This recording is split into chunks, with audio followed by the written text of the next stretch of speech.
ao meu amigo Maurício Faro, Gilberto, e também ao Cláudio Anusa, que são as 4 pessoas que se envolveram muito pesadamente aí na organização do fórum. A gente chega aqui, tudo funciona perfeitamente, mas foram meses aí de reunião para definição do tema, e apesar de ter participado de grande parte dessas reuniões, a mim, com o Gustavo, houve um tema espinhoso, porque eu percebi nas palestras da manhã, na palestra que antecedeu a essa, que o foco foi muito elogioso, né? A gente está comemorando, como alguém falou na parte da manhã, eu acho que foi o Gilberto, as bodas de prata da Constituição, e então a hora de comemorar, de celebrar a Constituição, celebrar os ganhos, o que a Constituição trouxe de bom, a Constituição de 88, e aqui a gente está diante de um tema em que a Constituição não está funcionando, ou pelo menos a observância da Constituição não está sendo aplicada, e eu acho que é muito difícil a gente encontrar uma solução, sugerir, propor qual é o caminho para fazer dar certo. Eu acho que aqui não é muito fácil. Eu acho que a gente está realmente diante de um ponto em que há uma clara assimetria, né, conforme o Luiz Roberto Barroso está em parecer em que ele cita um professor alemão, Karl Loewenstein. Se eu tirar daqui, talvez. O Luiz Roberto Barroso, o nosso ministro, cita o professor Karl Loewenstein, que dizia da dualidade entre a Constituição real e a Constituição legal. Existe um mundo teórico no qual a Constituição contém um determinado corpo de previsões, e existe um mundo real, em alguns pontos a Constituição não se aplica, não alcança. Eu acho que o tema guerra fiscal, pelo menos na acepção em que mais comumente esse tema é tratado, a Constituição não está se fazendo efetiva. E não está se fazendo efetiva por um problema que eu acho que o Gustavo tocou, realmente o quanto é complexo a gente tratar em âmbito estadual, seguindo uma linha geral, um grande parâmetro. Aliás, antes que eu esqueça, esse artigo a que eu me referi do ministro Barroso era falando sobre delegação legislativa. Ele citou o Karl Loewenstein, falando da dualidade entre a Constituição legal e a Constituição real, falando sobre delegação legislativa, já à luz da Constituição anterior, que é um tema que sempre foi proibido, sempre foi vedada a delegação legislativa e sempre foi praticada com uma certa sem cerimônia, né? A tarefa que ele se impôs ali era de definir os grandes parâmetros, os limites, os standards, né? Como ele chamou. Eu acho que aqui a gente precisa necessariamente se guiar por alguns parâmetros para tentar entender aonde a gente pode tentar delimitar os malefícios causados pela guerra fiscal. E o primeiro ponto que me ocorreu aqui ao elaborar essa linha de apresentação, eu não programei nada em PowerPoint, a minha ideia não é transcrever dispositivo, nem citar precedentes jurisprudenciais, eles já são bastante conhecidos e são uníssonos, né? O Gustavo bem mostrou, são 50 decisões, proposta de súmula vinculante, não há decisões em sentido divergente, não há o que afaste ou que convalide, ou que não há nenhuma decisão do Supremo Tribunal Federal que aponte uma determinada lei estadual atacada como sendo violadora do artigo 155, parágrafo 2º, inciso 12, a linha G da Constituição, o que exige, não diretamente, mas através de lei complementar, exige prévio convênio, e o Supremo Tribunal Federal diga, não, aqui não há uma guerra fiscal, esse dispositivo é válido, esse benefício fiscal dado sem convênio, esse eu tolero, esse pode. Não existe isso. É uma matéria em que não há precedentes jurisprudenciais a serem contrapostos com a posição absolutamente pacífica do Supremo, e que é antiga. E a primeira observação que eu queria fazer é que antes da Constituição de 88, esse tema não era popular, pelo menos não havia precedente jurisprudencial na pesquisa que eu fiz, não sei se o Gustavo achou algum outro. O acórdão mais antigo que existe um de 1977, do ministro Jaci Falcão, que usa, inclusive, a expressão guerra fiscal, mas ali está tratando de um outro assunto, um artifício que foi encontrado para que um Estado-membro não repassasse ao município uma parcela da sua receita, que era de 20% da arrecadação do ICMS, e era aquilo que estava em foco, e o Supremo já reconheceu lá em 1977 que havia uma guerra fiscal. A guerra fiscal, no sentido que hoje é debatida, benefícios de ICMS dados sem a aprovação unânime dos demais Estados, esse é um problema que não existia, ou pelo menos não se punha à luz da Constituição anterior. Muito embora o regramento dessa matéria esteja numa lei nascida antes da Constituição atual, a Lei Complementar número 24, que é de 1975, Gustavo apontou, ela foi editada com base na regra geral de que cabia a lei complementar, a estatura de lei complementar, disciplinar regras gerais sobre matéria tributária. Foi com base nisso que se editou uma determinada regra, muito pouco alterada ao longo desses anos todos, prevendo que qualquer benefício fiscal iria necessariamente ser precedido de uma anuência unânime de todos os estados. A Constituição, propriamente, não previa nada sobre isso. Aliás, a Constituição anterior, a Constituição de 67, com a emenda número 1 de 69, ela era muito parcimoniosa na regulamentação do ICM, né? Ela continha muito pouco sobre o ICM. Um outro dado importante é que o Estado do Rio de Janeiro sempre foi, historicamente, um dos que mais sofreu ataques dos demais estados por instituir benefícios sem prévia aprovação dos demais. Um levantamento que eu tinha feito em 1999, era fácil encontrar alguns precedentes mostrando que o Estado de São Paulo, especificamente, atacou a lei estadual, através da DIN 1522, atacou a lei estadual que criou o benefício para a instalação da Volkswagen em Resende. Foi uma DIN do governador Mário Covas contra o Estado do Rio de Janeiro, que levou o Supremo a declarar a inconstitucionalidade daquele benefício fiscal. Uma outra DIN também antiga do Estado do Rio de Janeiro, atacada, foi a DIN 1179, relator o ministro Marco Aurélio. Nesses precedentes e em vários outros, que desde 2002 o Supremo reiteradamente afirma a absoluta vedação constitucional, isso está expresso, não expresso diretamente na Constituição, seria até uma discussão muito interessante do ponto de vista processual, até que ponto o Supremo poderia realmente, sem prejuízo da orientação que ele próprio tem em várias outras hipóteses da chamada constitucionalidade reflexa, porque esse é um dado importante, a Constituição não proíbe expressamente a concessão de benefício sem aprovação unânime, ela se reporta à lei complementar, ela diz que a lei complementar disciplinará a forma com que benefícios serão concedidos, e então foi recepcionada a lei complementar número 24, traçando ali a exigência de unanimidade. Mas a verdade é que essa questão nunca foi enfrentada pelo Supremo. Aqui e ali, o Estado do Rio de Janeiro, ao contestar uma ou outra DIN, ele levanta essa questão, essa preliminar, a inconstitucionalidade aqui é meramente reflexo, o que está sendo violado efetivamente é a lei complementar número 24, não a Constituição de per si, mas o Supremo passa ao largo, entra na inconstitucionalidade. Eu acho que, do ponto de vista de proteção da regra constitucional, é bom que ele entre, ele está escoimando a inconstitucionalidade que existe, mas eu vou chegar nesse ponto um pouquinho à frente, mas aí é que eu acho que reside o grande problema e a razão pela qual a guerra fiscal é tão disseminada e continua sendo praticada, inclusive muito pelo nosso Estado, pelo Estado do Rio de Janeiro.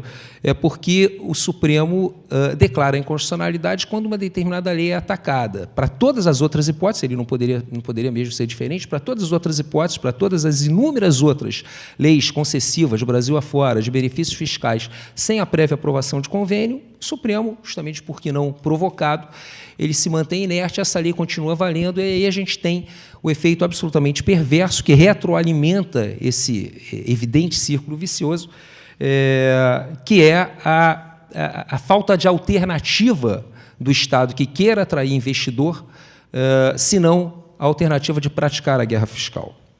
Para não fugir muito do meu roteiro, citei os precedentes para mostrar que é bem antiga essa posição do Supremo e a questão que eu tinha programado aqui. Então, por que o Estado do Rio de Janeiro, se é tão evidente assim, se todos reconhecem, se é uníssona a posição do Supremo Tribunal Federal pela inconstitucionalidade dos benefícios sem prévio convênio, por que é que o Estado do Rio de Janeiro continua editando regras? Será que a Procuradoria não é escutada? Será que não é consultada? Ela incentiva isso?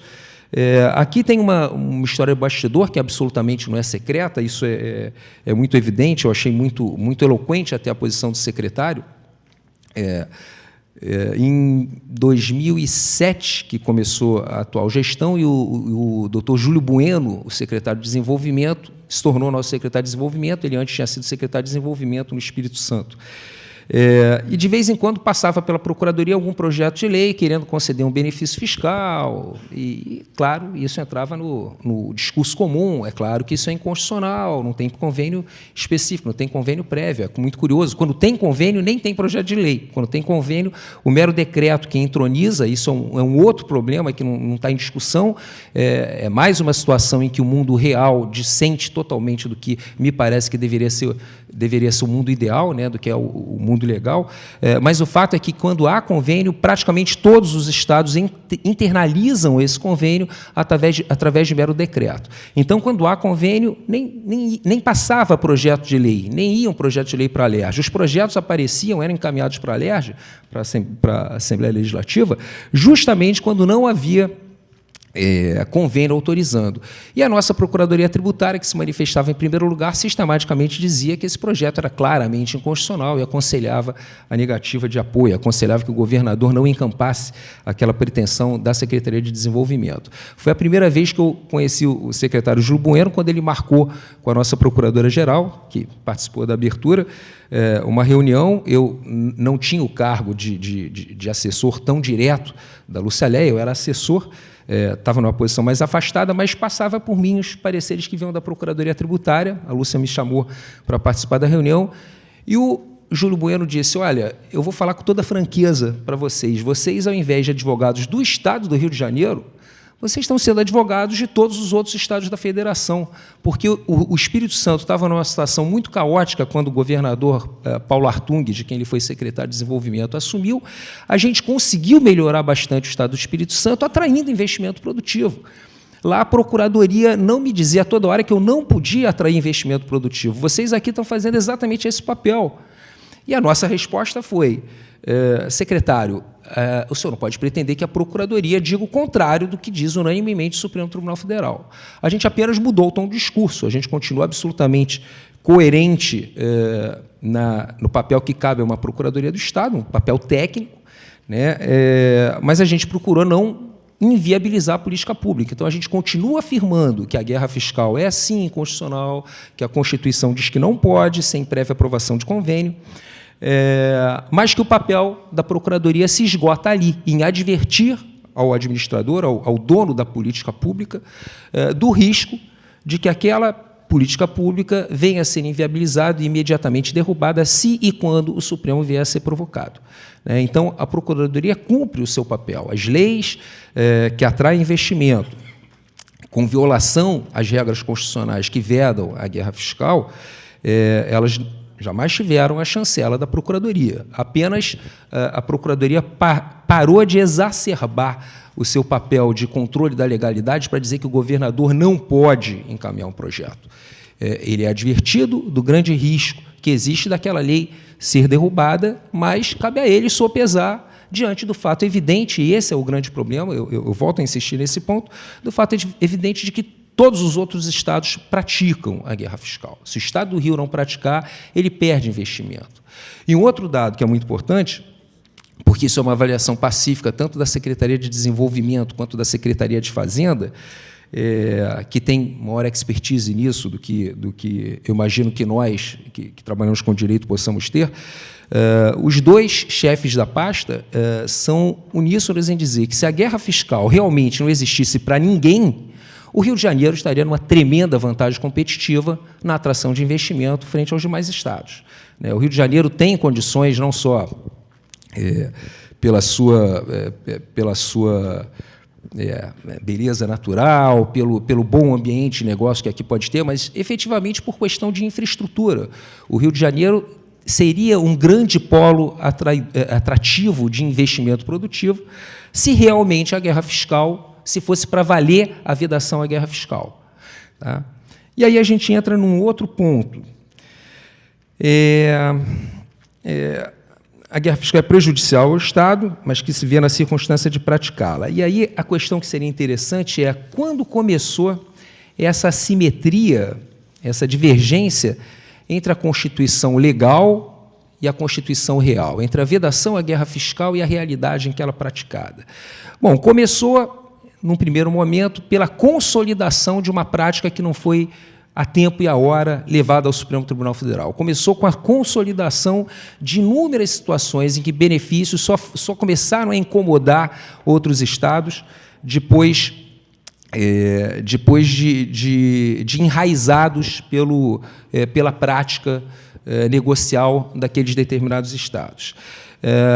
E quando os estados se deram conta de que eles também deveriam praticar guerra fiscal para tentar manter no seu território os investimentos produtivos, ao invés de perder para aqueles estados que já tinham benefícios inconstitucionais, quando isso se tornou muito perceptível e as leis estaduais começaram a pulular, a aumentar, e, portanto, aumentou também o número de decisões do Supremo Tribunal Federal cerceando a guerra fiscal, esse foi o momento em que alguém teve a ideia de dizer, olha, a gente está aqui discutindo reforma tributária, por que a gente não cria uma regra dizendo que ficam convalidadas, a partir da aprovação da reforma tributária, ficam convalidadas todos os benefícios fiscais dados sem convênio? Aí, o que já era ruim, mas ainda era praticado com alguma timidez, aí a coisa degringolou de uma vez por todas, porque aí todos os estados se sentiram à vontade, opa, se vai ter uma reforma tributária e vai convalidar os benefícios, essa é a hora da gente colocar aqui um benefício, porque em breve ele vai, já que eu não tenho a unanimidade dos demais estados, eu vou ter a chancela do Congresso Nacional no bojo da reforma tributária. Aí me ocorre dois parênteses aqui a fazer essa nossa conversa. A primeira, que eu lembro, eu durante muitos anos trabalhei na Confederação Nacional da Indústria e, pela Confederação Nacional da Indústria, que encabeçou durante muito tempo projetos de reforma tributária,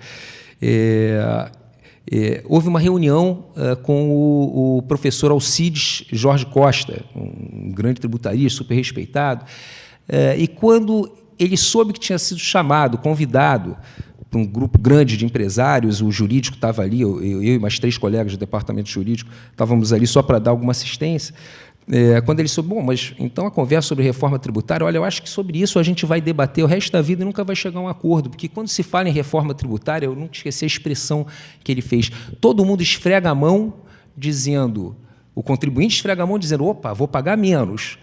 E os estados, a União e os municípios, cada um olhando para o seu próprio umbigo, esfrega a mão dizendo, oba, vou arrecadar mais. Quer dizer, essa é uma equação que jamais chegará a um bom termo. É muito difícil a gente imaginar uma reforma tributária que efetivamente chegue ao final.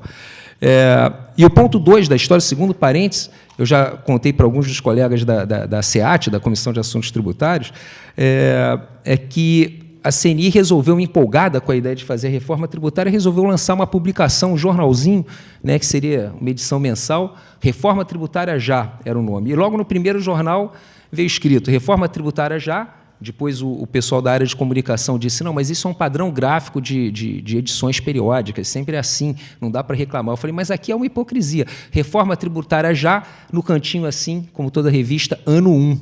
Né? Como quem diz, então a gente já está assumindo que vai ter reforma tributária já, mas não tão já. A gente está lançando um jornalzinho que vai ter ano 1 e estaria já, isso, da época que isso foi conversado pela primeira vez, a gente já estaria no ano 13, 14. Né? Aquele sujeito, se me encontrar na rua, provavelmente vai dizer, está vendo como tinha que colocar lá ano 1?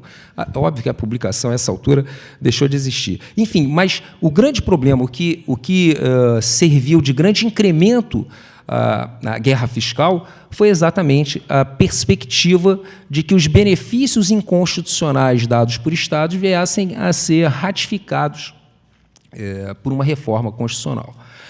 É mais ou menos isso, esse mesmo problema, né, isso é uma análise muito pessoal, eu não tenho puramente empírico isso, acho que é de percepção fácil, mas, de qualquer modo, não há um dado de realidade, eu não tenho acesso a nenhum ministro do Supremo Tribunal Federal para confirmar isso com ele, mas o fato é, por que a gente passou um longo tempo com vários benefícios fiscais existindo sem que nenhuma ADIM dessas tenha sido julgada pelo Supremo Tribunal Federal? Elas foram julgadas agora em 2009, teve uma leva de 5 ou 6 ações diretas de inconstitucionalidade, que o Supremo julgou de uma vez só. Alguns dos ministros foram muito... Uma delas foi essa da Volkswagen, a que me referi, do ministro Marco Aurélio, né, que era liminar, que foi dada lá em 2002, Não, essa petição da qual eu tirei o levantamento de 99. A liminar foi dada lá em 1997 e o mérito foi julgado em 2009, junto com várias outras ADINs. E um dos ministros chegou a dizer, com essa decisão, essa posição pacífica assumida por esse julgamento em bloco, diferentes relatores de 6 ADINs, fica claro que o Supremo não irá mais tolerar a guerra fiscal. E de 2009 para cá, várias outras leis em vários estados foram editadas instituindo guerra fiscal e não foram declaradas monocraticamente. A liminar declarando a inconstitucionalidade não foi dada monocraticamente, levando ao referendo do plenário por nenhum ministro. Por quê? Justamente pela razão que o Gustavo mostrou. Novamente recrudesceu, voltou à tona a discussão sob uma forma de delimitar, de evitar a guerra fiscal. Então, diante dessa promessa de delimitação da guerra fiscal, ou de contingência da guerra fiscal, o Supremo está aplicando o artigo 12, que é muito curioso quando alguém diz para um interessado, para uma parte interessada, para o investidor, que o Supremo aplicou o artigo 12 e, portanto, vai demorar muito para julgar, o sujeito que é um pouquinho interessado em entender o assunto, ele vai lá conferir a lei da ADIN e diz, espera aí, aqui está dizendo que o artigo 12 é justamente quando vai julgar rapidinho. Mas, na prática, não é assim que funciona. Na prática, aplicar o artigo 12 significa que será julgado em algum momento, mas diretamente no mérito. A liminar não será apreciada. E a experiência mostra que a aplicação do artigo 12 normalmente significa que vai ser julgado daqui a um bom tempo. Eu tenho a impressão que o Supremo aplica o artigo 12 justamente contando com uma solução política para o problema da guerra fiscal.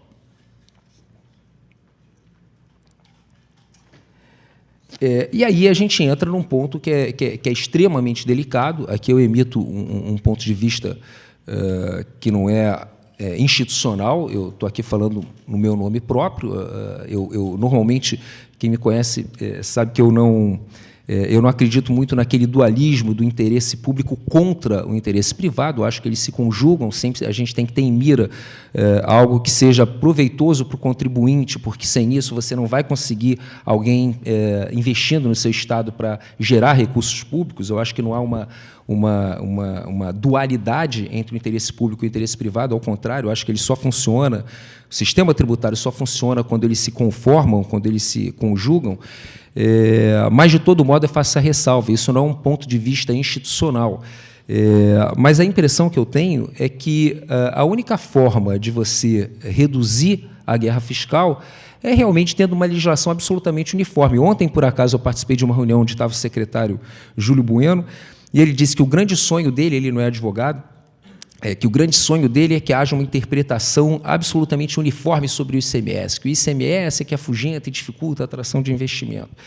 E eu, pessoalmente, tenho a impressão que a única chance de ter uma interpretação absolutamente uniforme em termos do ICMS é se a legislação do ICMS, eu não comungo da possibilidade da gente cogitar, e nesse ponto eu respeitosamente divirjo do Gustavo, da gente federalizar o ICMS, federalizar o procedimento de arrecadação, federalizar a fiscalização do ICMS, ou federalizar propriamente o tributo, e ainda que com uma regra de repasse automático. Mas eu acho que a única chance é a federalização da legislação do ICMS. Pode parecer um ponto muito difícil de você divisar esses dois limites, mas eu acho que, enquanto o ICMS tiver 27 legislações esparsas, realmente é muito complicado. Boa parte daquelas 2.600 e tantas horas que o Gilberto falou de manhã, que o contribuinte perde só por ano, só para acompanhar a legislação tributária, só em procedimentos de controle fiscal nas grandes empresas, eu não tenho dúvida que a grande parte dessas horas é gasta justamente no acompanhamento das 27 legislações esparsas de ICMS. Portanto, eu acho que, conquanto tem um forte calcanhar de Aquiles, a eventual federalização da legislação do ICMS, ainda que seja só da legislação e não do tributo, eu acho que ainda aí tem um grande calcanhar de Aquiles, que é o argumento de que isso, de certa forma, ameaça o pacto federativo. Mas eu acho que, sem isso, nas bodas de ouro da Constituição, nas bodas de diamante, a gente vai estar daqui a 25 anos, daqui a 50 anos, novamente discutindo os grandes problemas e as não sei quantas mil horas por mês, por ano, que os contribuintes gastam para conseguir entender uma legislação de um tributo que não é um tributo estadual. Ele, na sua essência, não é um tributo estadual, na acepção de que não onera apenas operações intraestaduais. Ele onera, e aí que ele é muito prejudicial, as operações interestaduais. Aí é que realmente a vida do contribuinte fica muito confusa. Esse problema tangencia a guerra fiscal, não está diretamente relacionado à guerra fiscal, mas o fato é que a guerra fiscal nasce da mesma origem. A guerra fiscal é um sintoma de um ponto em que a Constituição tentou detalhar muito mais do que fazia em relação ao ICM. A Constituição veio ser bastante detalhista em relação ao ICMS, mas, ao invés de facilitar e minimizar os problemas, ela ampliou. Aliás, normalmente é assim. Direito tributário no Brasil é tão confuso, gera tanta judicialização, muito mais do que em outros países, justamente porque a nossa Constituição é muito mais detalhista nos aspectos tributários do que outras constituições.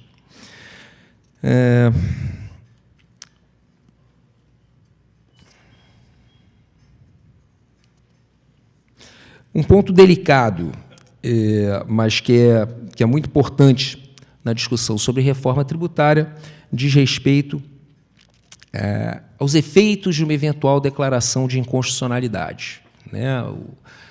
Um determinado governo edita uma regra, atrai investimento produtivo e, 6 anos depois, uma daquelas ADINs julgadas em 2009, tinham 3 ou 4 do Rio de Janeiro, uma era da Volkswagen, os efeitos já estavam equacionados desde a liminar em 1998, então não causou surpresa. Uma outra era sobre o ônibus, um decreto estadual, essa foi por decreto a despeito, não era lei estadual também. Não tinha convênio, obviamente, senão o problema não se punha, tentando atrair empresa que fabricasse ônibus de piso baixo, tinha um nome específico, esse tipo de veículo. Nenhuma empresa se instalou aqui, também não teve prejuízo para ninguém. Teve uma que gerou um grande problema, que era a ADIN que reduziu, contra a lei, que reduziu para 3%, se eu não me engano, a tributação do querosene de aviação. E aí uma grande luz vermelha se acendeu, depois da decisão do Supremo. O Supremo não declarou efeito meramente prospectivo, quer dizer, efeito ex tunc, na sua declaração de inconstitucionalidade, e então as empresas interessadas, na verdade eram muito poucas, procuraram a Secretaria de Fazenda dizendo: secretário, o senhor vai determinar que seja observado, porque essa é uma política que já está sendo aplicada há 8 anos, eu não lembro exatamente de que ano era a lei, mas faz anos que não se cobra, que se tributa o querosene de aviação com 3%. Não dá para agora vocês dizerem que vão me cobrar retroativamente, vão nos cobrar retroativamente os 15% de diferença de alíquota para atingir os 18%. Não é isso, secretário?